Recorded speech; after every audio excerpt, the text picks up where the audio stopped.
Cuaca Madiun saat ini sedang panas-panasnya ya, hot banget gitu ya. Dan tanaman saya tetap subur ternyata ya, walaupun panas ya. Ada sawi ya. Ini di rumah kita punya tanaman seperti ini. Itu asik banget. Dan ini saya punya kembang kol ini ya.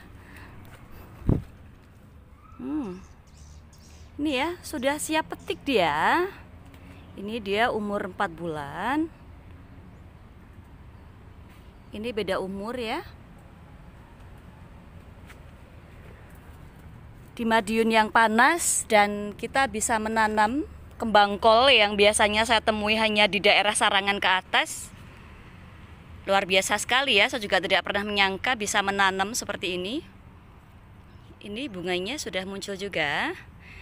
Ya, buat yang penasaran bagaimana caranya saya menanam kembang kol sampai bisa berbunga seperti ini dan siap petik ya.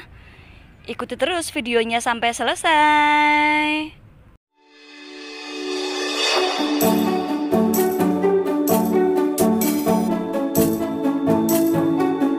Jadi hari ini saya mau beli bibit ya. Saya mau beli bibit kembang kol ya. Teman-teman biar tahu di mana saya belinya ya. Cus, ikuti saya, ikuti saya. Kita akan ke pasar burung ya untuk beli bibit kembang kolnya. Ini saya masuk dari arah Sun City ya.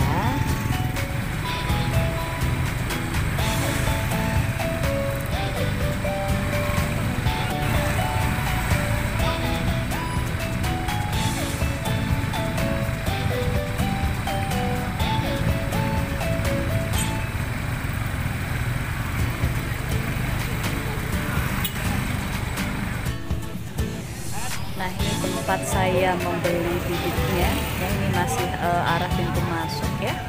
Ini banyak banget bibit-bibit yang bisa dibeli, tinggal dipilih mana yang dibutuhkan, mana yang diinginkan ya. Kita akan menuju ke sini. Nah, ini dia tempat saya membeli ya. Ngeten iki pinten? Dasa 3. Dasa 3 nggih. Nggih. Nggih, kula nyuwun 3. Dasa napa kare dasa? Dasa mawon. Niku napa jenenge? Strawberry. Strawberry dasa. Strawberry. Dasa 1000, dasa 1000. Nggih. Strawberry.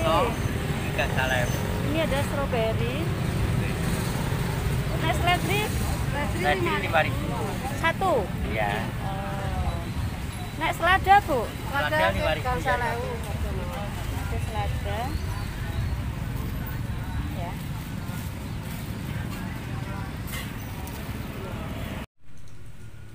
Jadi ini teman-teman, tadi saya beli di pasar burung ya. Tadi saya beli ini bibit kembang kol dan juga hari ini saya juga beli bibit selada nih. Ini agak layu karena belum disiram ya. Ya, saya hari ini akan mempraktekkan bagaimana cara saya menanam ya. Setelah beli bibit, kemudian saya menanam dan saya media tanamnya beli teman-teman. Ini saya menggunakan ini tadi media tanam. Tapi biasanya kalau mau lebih murah, saya menggunakan ini bokasi. Ini 3 karung ini 20.000, ini murah banget. Nah, mengapa kok saya menggunakan bibit tanam media tanam yang beli? Karena jujur saja halaman saya semuanya sudah dipaving dan saya tidak punya tanah lagi, sehingga nggak mungkin saya mengambil tanah dari mana gitu ya. Jadi saya tidak bisa membuat media tanam sendiri. Akhirnya biar gampang juga, saya beli ya.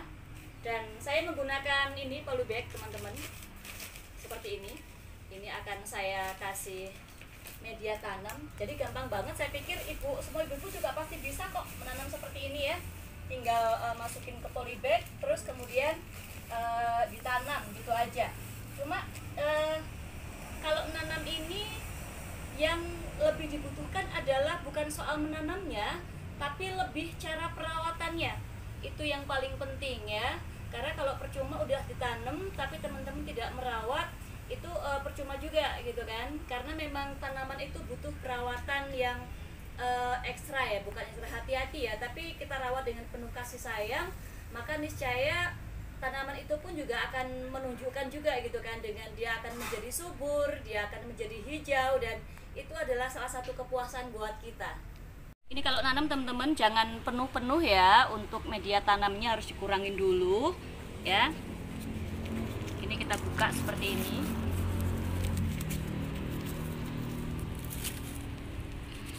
Tinggal kita masukkan dan kita tambahkan dengan media tanam yang tadi. Nah, jadi triknya itu ya, biar lebih memudahkan menanam. Jadi tidak langsung dikasih penuh untuk media tanamnya, nanti baru kita tambahkan seperti itu. Nah, tinggal ini kita masukkan air dulu ya teman-teman. Nah, ini jangan lupa, karena dia biasanya, karena dia gembur banget, jadi dia pasti akan susut. Nih, seperti ini ya. Ini cara yang sama juga kalau saya buat nanam selada. Ini seladanya dia lebih gede ya. Saya sobeknya di dalam, karena kalau saya sobek di luar dia akan hancur. Nah, oh kan dia gembur banget seperti ini. Nah, hancur dia. Nih, dan tinggal kita tambahkan dengan media tanam kita lagi. Jadi untuk media bawaan jangan sampai terbuang ya, karena nanti kalau misalkan medianya terbuang biasanya dia akan layu. Jadi kalau dengan media tanam dia masih ada, paling tidak secara adaptasinya tidak terlalu banyak gitu kan. Nah, ini dikasih air seperti ini tujuannya memang buat melihat. Nanti kalau memang tanahnya masih kurang tinggi berarti kita kasih lagi. Ya, seperti ini ya teman-teman ya. Gampang banget ya cara menanam ya. Nanti saya akan teruskan dulu sampai habis, kemudian nanti saya akan kasih tips bagaimana cara menanam, dan saya akan kasih lihat untuk kembang kol di usia yang berbeda ya. Ini umurnya 3,5 bulan ya. Dia sudah siap petik nih, karena dia sudah gede banget dan tinggal dieksekusi kalau sudah seperti ini. Ini kembang kol umur 2,5 bulan ya teman-teman ya. Kita lihat, ini umurnya sama, tapi satunya dia belum berbunga ya, belum muncul, dan ini dia sudah muncul ya. Jadi tips saya untuk bisa membuat tanaman yang subur seperti ini adalah, pertama adalah perhatikan panasnya teman-teman ya. Perhatikan panas, harus kena sinar matahari langsung. Nih, seperti tempat saya di sini dia langsung kena sinar matahari nih ya, tempatnya terbuka. Ya. Yang kedua adalah soal drainase atau soal penyiraman. Ini poin-poin penting banget ya teman-teman ya. Karena tempat saya ini kan tidak ada aliran air. Tempat saya di atas seperti ini yang kena udara atau sinar matahari langsung. Saya harus komitmen untuk menyiram sehari 2 kali. Itu penting banget ya. Dan yang ketiga itu adalah soal pemupukan. Pemupukan itu pada saat masih kecil baru ditanam jangan dipupuk. Biasanya pemupukan itu kalau sudah umur 1 bulan, terus kita akan ulang lagi pada saat umur 2 bulan. Jadi jangan terlalu sering dipupuk juga, dan juga sesuai dengan takaran ya, jangan terlalu banyak. Karena kalau terlalu banyak nanti akhirnya tanamannya bisa terlalu panas dan dia juga bisa terlalu mati. Bisa mati ya, seperti itu. Jadi pada intinya tipsnya sebenarnya gampang aja nih teman-teman ya. Yang pertama adalah tadi bibit sudah ya. Sekarang adalah keperawatan. Yang pertama adalah soal kena sinar matahari langsung.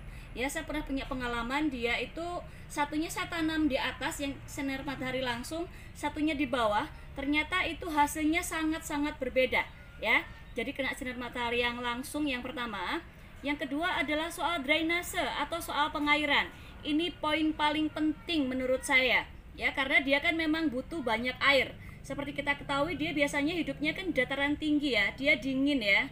Dan ternyata di daerah panas pun bisa, asalkan dia cukup air. Minimal 1 hari 2 kali harus disiram. Kita harus punya komitmen untuk ini ya. Dan yang ketiga adalah soal pemupukan yang tepat ya. Dengan tips seperti itu, saya yakin teman-teman itu bisa menanam, pasti gampang banget ya. Oke, segitu saja dari saya, semoga bermanfaat. Terima kasih sudah menonton dan ikuti terus video kami. Jangan lupa subscribe, like, share, dan komen ya. Terima kasih. Dadah.